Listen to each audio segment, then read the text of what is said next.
दाखिला हो गया। उसके बाद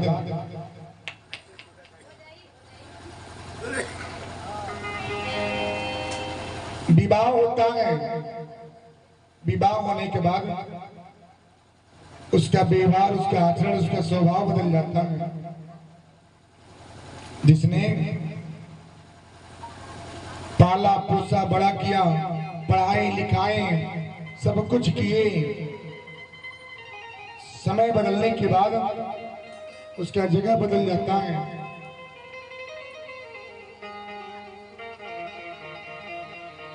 एक ऐसा समय आता है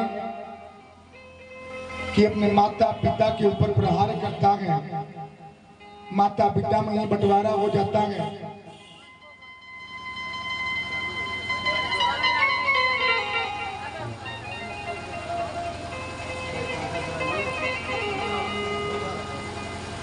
वही बालक जब बड़ा होता है, विवाह भी हो गया, माता को दुख देता है, कष्ट देता है, पिता को तकलीफ देता है। जिन्होंने पाला पोसा बड़ा किया, जिनकी उंगली पकड़ के चलना सीखा, वही बालक विवाह होने के बाद बदल जाता है। तो सोचिए माँ का हृदय कितना दुखता है मेरी मैया।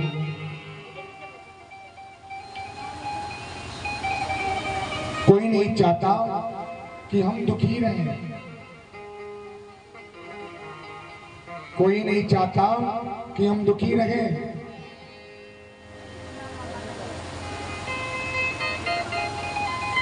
माता बिलखती है, रोती है।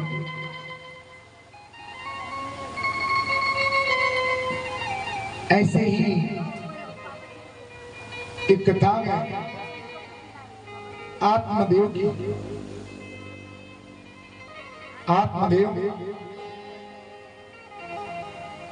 एक ब्राह्मण होते हैं। उनकी पत्नी जो है बहुत ही क्या है, तेज, यानी कि उनका नाम धुंधली होता है।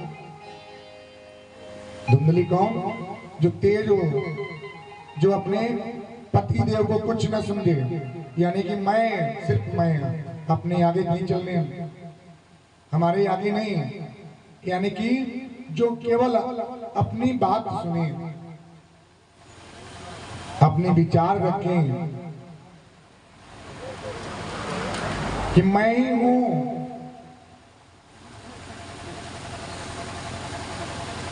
बेचारे आत्मदेव के पास,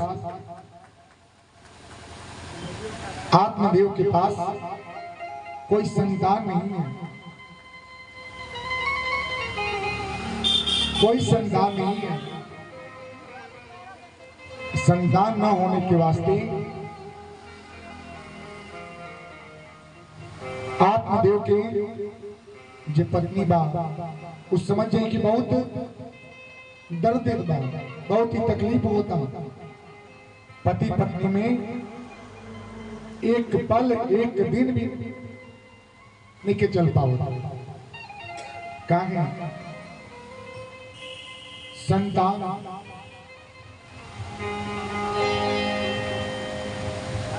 एक दिन की बात है।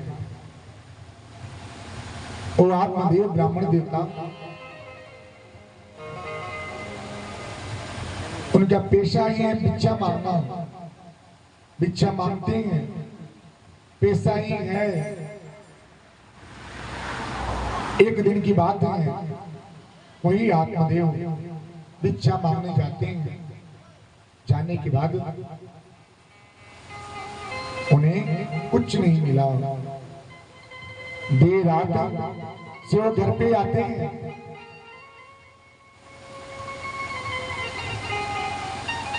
पत्नी और धर्मपत्नी,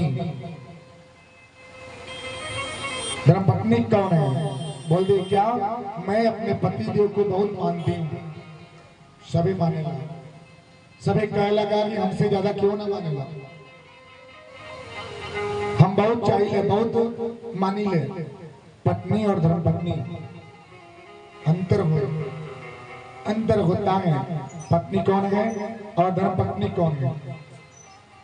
पत्नी केवल पति के सुख यानी धन की लोभी, उसकी आवश्यकता की पूर्ति हुई ना तो पति से कोई है नहीं है। पति धन कमाए लाए देवे, उनकी हर बात माने, हर दर्द हर दुख को समझे, बस समझे, वो केवल स्वार्थ की भावना बस रखे।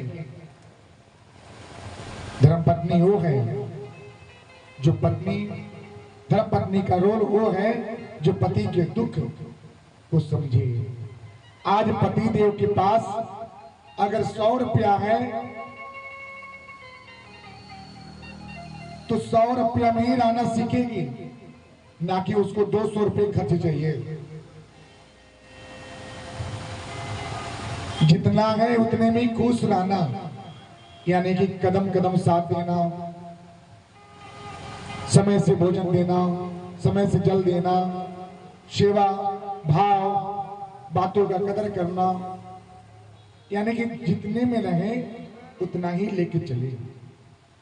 वो है धर्म पत्नी जो अपने मार्ग से कभी ना हटे, जो धर्म के मार्ग से कभी ना हटे, वो है धर्म पत्नी। और पत्नी क्या है, बात बात पे दिशा बदल जाता है, हर घड़ी दिशा बदल जाता है। आज धन है तो बहुत स्नेह है, प्रेम है, धन नहीं तो कोई प्रेम नहीं। ऐसे ही आत्मदेव और धुंधली के साथ होता था। आत्मदेव जब भिक्षा लेके आते थे ना तो बहुत खुश होती थी, जब नहीं मिला उस दिन तो उनकी पत्नी उन पे ही बरस गई। बेचारे अगर पति देव बाहर से आवे ना तो धर्म पत्नी का कर्तव्य होता है उनको आदर सत्कार से बिठावे, जल देवे, उसके बाद अपने मन की बातें रखें।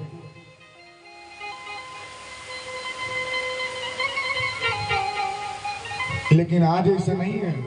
आई दादा, आज ऐसा नहीं के, आज ऐसा बा कि चाहे कम 10 रुपया होए या 50 रुपया होए, बात की नहीं के कोनो संभव नहीं के, लेकिन आते ही क्या हुई 1000 के फरमाइश पूरा हो जाएगी। बेने आ जाके चाहिए ना आई, खाना पीने छोड़ दी। सही बात बोला कि नहीं होगा? तो ये आज की व्यवस्था में नहीं रहना चाहिए। जो जितना में है उतने में खुश रहिए। बेचारे आत्मदेव आते थे, आए, उनकी पत्नी ने बोले क्या इतनी देर कहाँ थे, क्या कर रहे थे, कुछ मिला कि नहीं मिला? केवल दिन भर भटकते हैं घूमते रहते हैं, कुछ लेके नहीं आए। यानी कि सेवा मीठे शब्द सुनने के लिए वो तरस जाते थे कि कब मीठा शब्द बोले।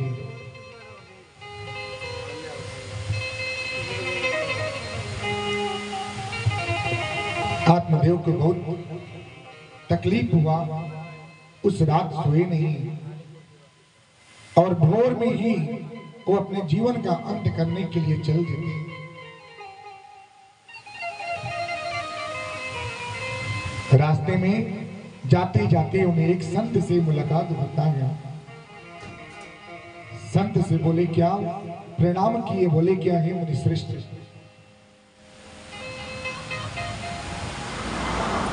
आपका दर्शन हो गया। मुनि श्रेष्ठ बोले क्या क्या बात है, इतनी सुबह सुबह कहां जा रहे हैं? आत्मदेव ने बोले क्या, हे मुनि श्रेष्ठ, मैं अपने जीवन का अंत करने जा रहा हूं। बोले क्यों, क्या बातें हैं? बोले क्या बताएं, दुख तो बहुत है, मेरे पास संतान नहीं है। मुनि श्रेष्ठ खूब जोर से हंसी और बोले क्या क्या विडंबना है प्रभु की, मेरे पास 4 पुत्र हैं, 4 पुत्र हो करके भी आज मैं अपना जीवन जंगल में व्यतीत कर रहा हूं। क्यों? संत से ऐसे प्रश्न आत्मदेव बोले। संत बोले, क्या ये ब्राह्मण देवता, पुत्र से शरणागति नहीं होता, ठहर जाओ। ये जीवन ही बहुत अनमोल है, ये जीवन बहुत ही अनमोल है। जन्म नहीं होता है तो कितने माथे टेके जाते हैं, भगवान के दरबार में जाकर के घंटा डुलाया जाता है, बजाया जाता है, हे प्रभु सोए हैं, जग जाइए। और इस जीवन को आप अंत करने जा रहे हैं। उन्होंने समझाए, बोले क्या ना कुछ भी हो जाए, अगर आपके पास कोई उपाय है तो बताइए। इन्होंने बोला, ठीक है,